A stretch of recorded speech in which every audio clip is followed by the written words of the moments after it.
What's up, YouTube? So today we're going to be changing out the clutch packs on my 1983 Toyota Celica Supra 7.5-inch Toyota LSD.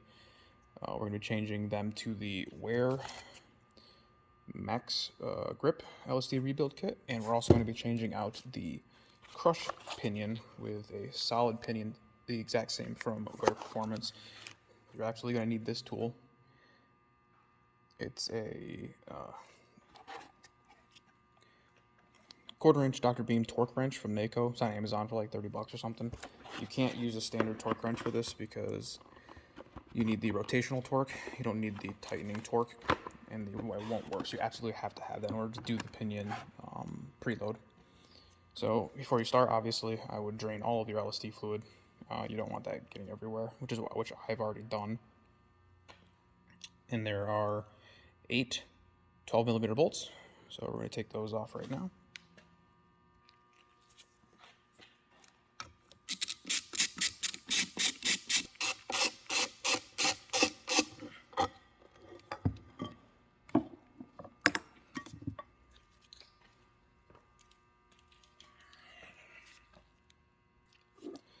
There are 1, 2, 3, 4 17mm bolts holding in the actual clutch pack itself with the ring gear. I would recommend using a 6-point socket to take these out so you don't round them off. These are extremely tight, so brace it, put it on the floor, do whatever you gotta do to get these off without stripping them.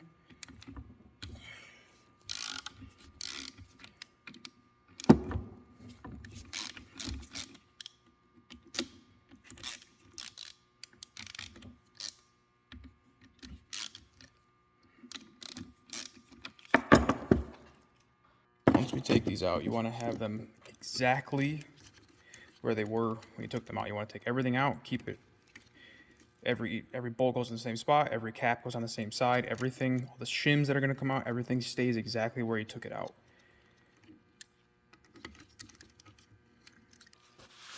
You are certainly going to want to keep some paper towels or something on hand because this oil is everywhere, especially on these old diffs. It's just goop. So now you just take these off very carefully. There should be 2 bolts, 2 washers, and the cap. You can see here. We want to orient that exactly how we took it off. I'm going to do the other side.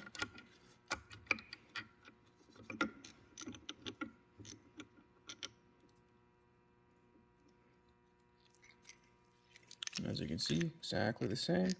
I'm going to keep this just how you took it off. I'm going to set up a little organizational system, and I'll be right back. So here's how I'm going to be labeling it: driver side up and passenger side up, and I'm going to work my way in towards the center with parts, and then once I start putting it back together, I'll work my way out, and then that way, that ensures I don't have to think about anything. I would also recommend cleaning everything while you're taking it out, so you're going to have to go back in and do it again later. Now on these diffs, you can see on the side of the bearing right here is the shim, and there's one on each side of it.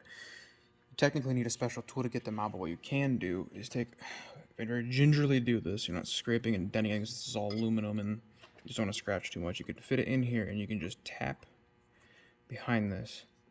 And this will push the shim right out. And then you do the same for the other side very carefully.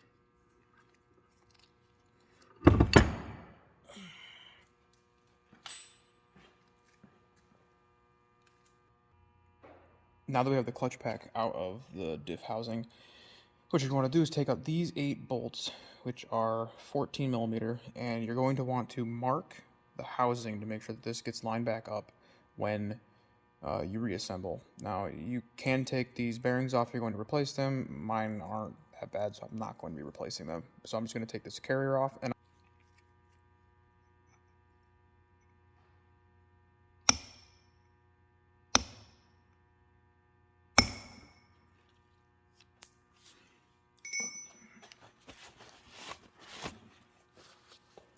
all of these bolts are Loctited in, so it's going to take a bit. If you have an impact gun, works a lot better.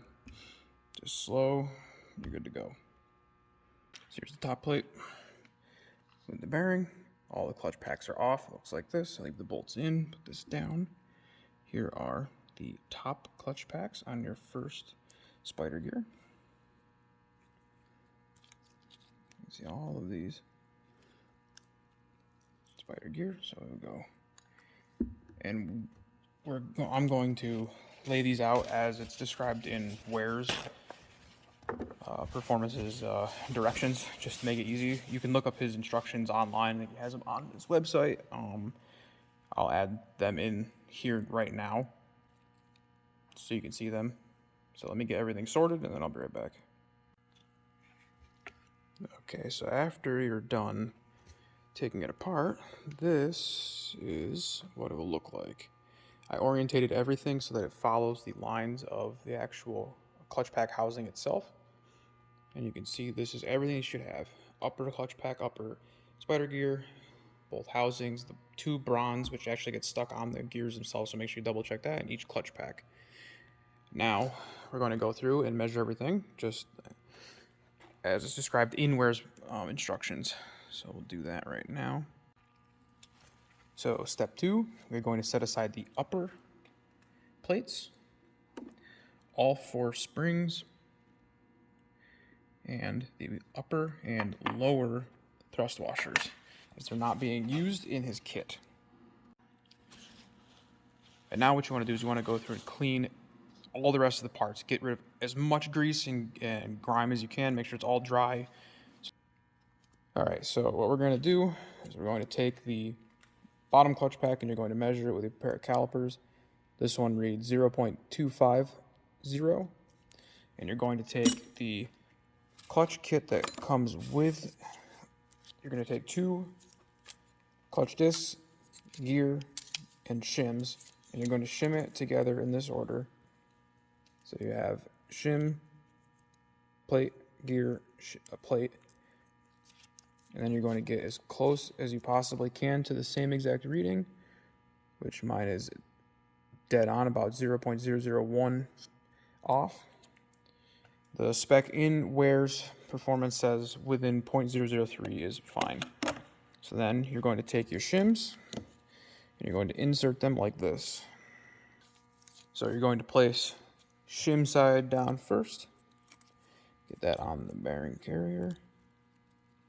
And then you're going to put a clutch plate down, lining up with the 4 holes inside. You'll see they kind of sit in only one way. Gear. And then the next plate.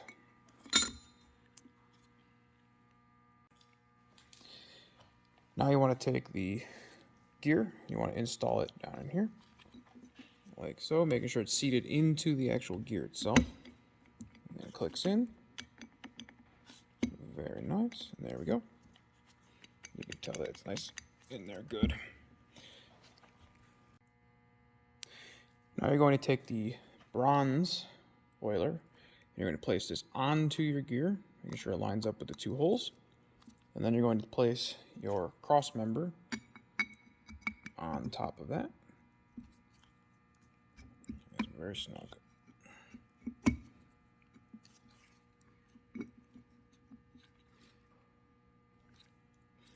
Beautiful. Now you're going to add the upper clutch member, and there are match marks on the bottom. Don't know how well you can see that, but right there, that match with the same one. So mine are on this side, and you put this down on top, just like so, leaving the springs out for now. We're going to come back to that in a minute.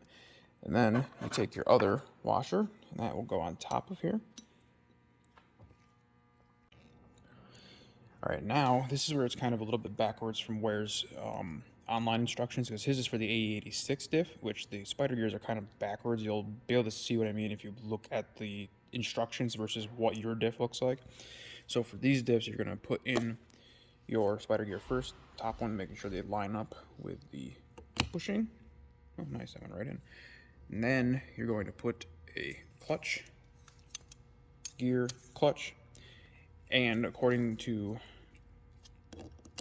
Weir's instructions, you're going to take 0.030 to 0.040 worth of shims, and you're going to measure that out. So that is 3.5. So there is 0.035 worth of shim. That goes on top. And then you take your top and you line it back up to where your match marks are, making sure the clutch packs lock in to the housing. And there we go. And then you should notice that there's a small air gap in between it. What you're going to want to do is you want to take your feeler gauges. You're going to want to find the one that lets the one that's tight. So you want to go through. So this, I already know what these are. So the 0.013 doesn't fit. So I go down to 0.012. That nice snug fit all around. So we know that it's 0.012. You can see that. There it is. So now, so we know that the initial shims were 0.035. We know that the space between that is 0.012. So we subtract that. So we get a flush clearance where the metal on metal contact is 0.023.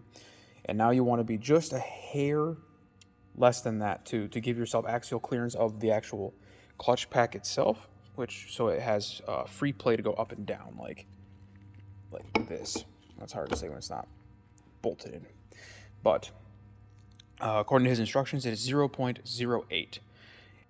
When you subtract that, you get 0.015, which is 0.015. So then all you need to do is find a shim that is 0.015, which that one is indeed.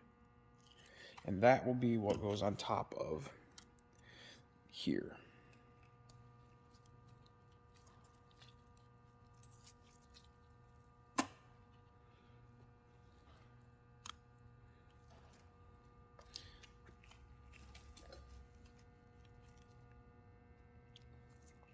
And now you're ready to reinstall everything. So I'm going to grab my oil and then I'll be right back. So what I'm going to be using is Redline's 75W90, and then I have a friction additive agent that I'll be adding in after, but you want to coat everything with the same oil that you're going to be filling your diff with.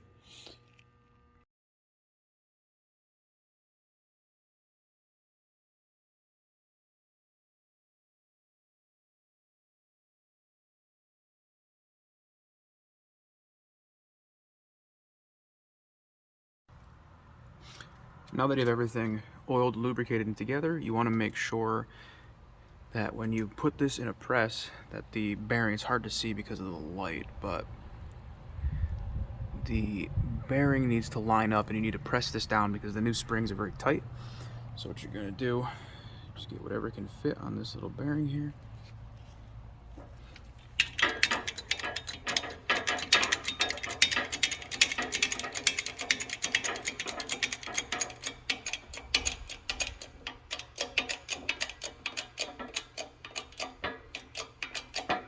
Push this down so that everything lines up and you can bolt it in.